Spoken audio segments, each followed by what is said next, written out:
There's a lot of releases that happen in meditations, right?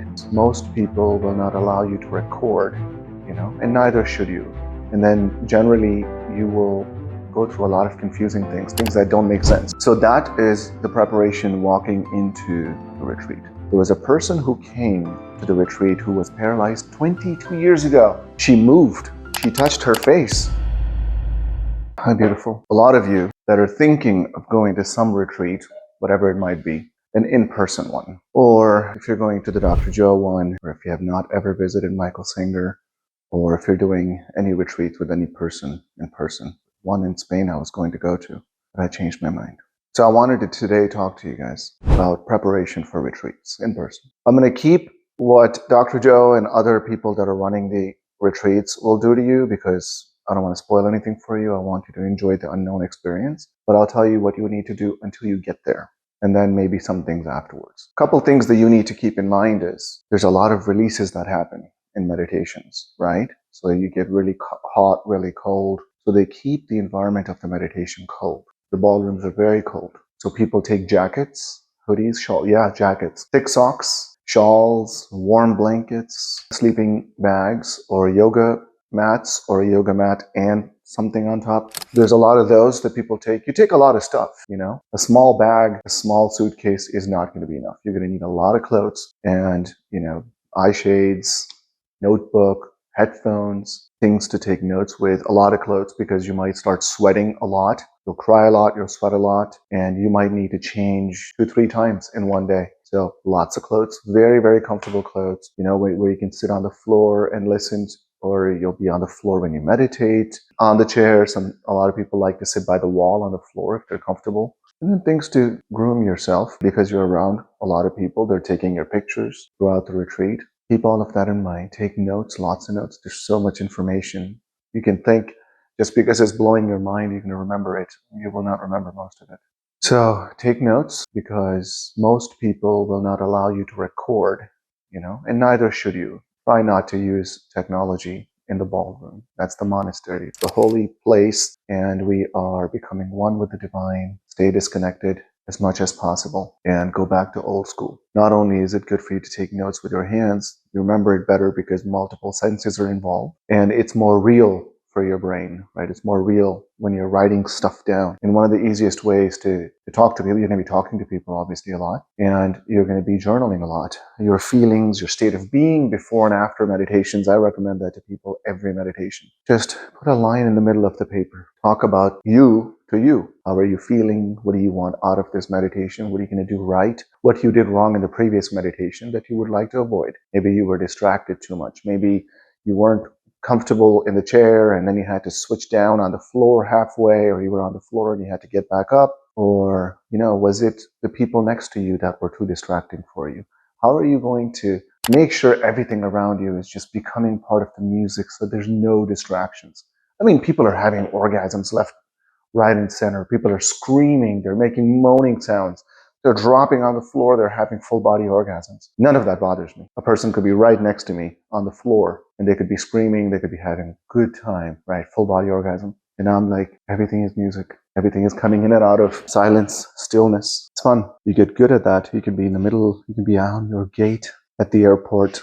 There's just this thing happening around you, but I really wanted to talk to you guys about this. Didn't even change, just came from gym. So that is the preparation walking into the retreat. You don't need to pick a team, color, nothing. It's really fun to meet new people from around the world and just have the unknown design your experience for you. That's when it's fun. Allows you to practice letting go the whole time, right? Don't worry about when the day is going to end and when it's going to begin. Trust me. You might think that waking up at 3 o'clock and 4 o'clock is too weird, too strange, but one day of meditations, all day, and you will realize the rest of the retreat you won't even need sleep. You can be sleeping for 2 hours a night and you're going to be fresh all day. You won't be sleepy. And if I'm wrong, I guess you can let me know. But that's been in my experience. In fact, the 2 more retreats that I have this year I will clock in at 10 retreats in 13 months, 10 or 11 retreats in 13 months. Not all were with Dr. Joe, but most were. There was going to be another one that I was going to do, which I canceled. Otherwise, it would have been 11 retreats in 13 months. And I'm going to make a separate video about why,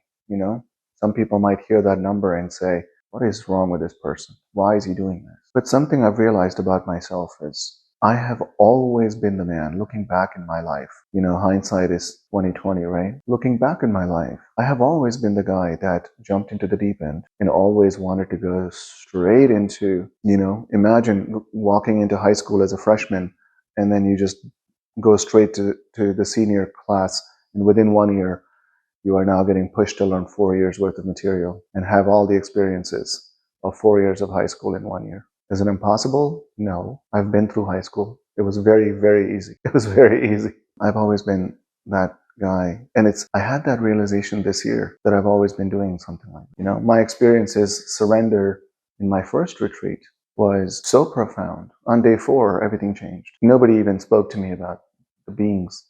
I didn't even read about it until I met them. It's like, whoa, what? This is real? And nothing was the same after. And there's books around me all the time. I just finished another book this morning, restarted the autobiography of Yogananda because I'm not the same anymore. So the information will be different because I'm different. That's one of the beauty of reading some of the greatest books ever written, that you can reread them, One of the reasons maybe I'm not reading Dr. Joe's books anymore is because there's no new books coming up. Everything that he wrote in the books is quite old. He has expanded his information so much. And I know what he's thinking, what he's teaching, all the latest stuff, because I just met him on my birthday. So I have more information from him than he has in the books. So that's why I don't read those books again, because he's alive, thank goodness. And it's easier for me to be in his presence, to learn from him. Similarly with Michael Singer. I've read most of his books, I think all his books now. But the fact that he's so close to my house that I can just go talk to him, that makes it a lot more easy. I can't go hang out with Yogananda or his guru, Lahiri Mahashai. So I can read about those people, Dr. Wayne Dyer. Okay, so let me finish the retreat stuff. During the retreat, you don't need a lot of sleep. You might barely sleep at night, and the next day you're wondering why you have so much energy. Because when you're a little bit sleepy, or not sleepy, when you're a little bit tired but not sleepy, the meditations can be pretty profound. So just go with the flow during retreats. If you have a lot of upgrades, if a lot happens during your retreats, you will get sick. Some call it influenza. It's just upgrades. Too much changes in your field, and that field information changes the electric part of your body, because everybody has an electric body, right? It's that if you cut a leaf, and I forgot the word, but you can see that the electric body of that leaf will still stay intact. It's only the holographic part that you can remove, but the entire leaf in the electric body is still whole. So the field information affects the electric body. The electric body then affects the 3D body. Those are the layered information that needs time to integrate. And if you go to retreat and if you know how to surrender, if you can just let go, let the divine have its way with you, you will have an upgrade so fast. I mean, in 7 days, you can have the effects of as if you have been meditating for years. Imagine getting so many upgrades in 7 days that your blood work in your brain changes, show as if you have been meditating with monks for 5 years, 7 years. Your blood work looks like you're not the same person anymore. 90% of the people have 80% different brains. There are anti-cancer molecules in your blood suddenly. You have molecules in your blood and molecules throughout your body that will not allow viruses to enter your cells. Imagine that. You will have molecules in your body that promote nerve growth. Nervous system is all we experience in life. You don't experience the world around you. You experience the electrical impulses in our nervous system. That's how you pretend to experience the world and people around you. You're not exactly experiencing the world around you. It's all electrical impulses. So the expansion and enhancements of your nervous system through these meditations are amazing. The medicine we take when we get sick, when we're sleepwalkers, has so many limitations, yet we just take it, right? We just trust and take it. But not realizing the divine within us has no limitation. We can have instant remissions. A person before one meditation can have Parkinson's, and literally when the meditation is over, the Parkinson's is gone. A person has MS, and now the MS is gone. There was a person who came to the retreat who was paralyzed 22 years ago. Yeah, it's been paralyzed for 22 years. During that kaleidoscope meditation, it's not even a healing meditation, he was healed. I think it was a woman. At the end, she started crying. There were volunteers. They wanted to know what was happening. And everybody was crying, but she moved. She touched her face, and she told people around her that she touched her face for the first time in 22 years. Paralysis started to go away. She instantly, within a meditation, changed. That's how quick you can change your reality if you do it from outside of space-time. When you become one with the divine, when you let go completely, when you drop the VR headset, when you drop this character, when you forget about this human suit that you're wearing. You're not this suit. Do you look like the person that you were born in? You had a different body. You have a different body all the time. They're constantly switching bodies. And afterwards, yeah, you might feel a little sick. You might need a lot of sleep. Some people don't need any sleep. It varies. But that's why you need the tribe. That's why you need the community. I needed specific features in a specific community that I couldn't find in the world. So I created the mysticalbeing.org community. I wasn't the only one. I wanted things, and the world wanted things. So now I have a beautiful, thriving community, and I'm going to be going to Europe to do in-person retreats because I make meditations. At the risk of sounding arrogant, I nailed the breath work. I'm sort of an expert on breath work. And now it takes me one breath, 10 seconds, and I'm gone. And I just ding that pineal gland. Literally takes me 10 seconds, and I'm gone. I can do it on the camera right now, and I'll just be passed out for some time. 30 seconds, maybe a minute, sometimes 2-3 minutes. And I just go places. And I can't hear the music. I can't hear anything. In fact, once I did the breath and I fell off the chair and I just smacked my face on the floor. I was really hurt. For weeks I was hurting because my face, my ear, my jaw, my head was swollen, my wrist, because I fell on my wrist. Even falling off the chair didn't bring me back. I was gone. Because when you leave your body, your body just collapses, right?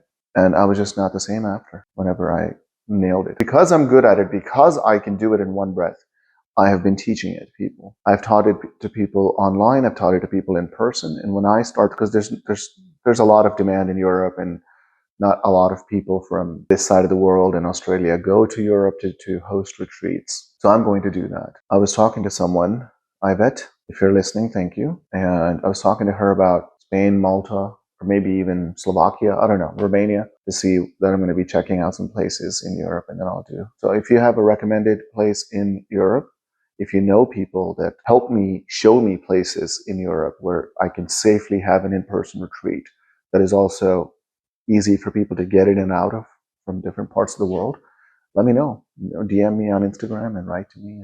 And I have a retreat coming up on November 9th and 10th. So if you would like to meditate with my community, just sign up at mysticalbeing.org and join us. I hope you guys have an amazing retreat. Wherever you are, whichever retreat you're going to, the key is to surrender. The key is to let go. The key is to allow things to happen to you. The key is to trust the divine, trust the higher self. It's the trust. You are going to be stuck with you forever and ever and ever, eternity. You can never not exist. So the fact that you're stuck with yourself for eternity, it makes sense to not only be comfortable with yourself, to trust yourself, but to trust your guide, your higher self. They have been assigned to you for a reason. So if you trust and you get out of your way and you allow, you will evolve so fast. People don't understand. If you don't evolve enough spiritually, you're just going to repeat this whole thing again, this whole life again. In a different body, sure. But you're going to repeat this whole thing again. It's the law. I'm not making this up. People way more divine than me have written about this for centuries. Evolution is important. Now, Dolores Cannon says you can spend your entire life, eternity in second grade if you want to. But don't you want to know what's in the third grade? Don't you want to know what's in the 10th grade? Don't you want to experience the magic of going up and up and up in evolution? Touch the source, the highest frequency. Let me know if you guys have more questions about retreats. I'm happy to answer. You can DM me on Instagram. You can write me an email. You can message me on my community website or app, and I'll talk to you later. Love you.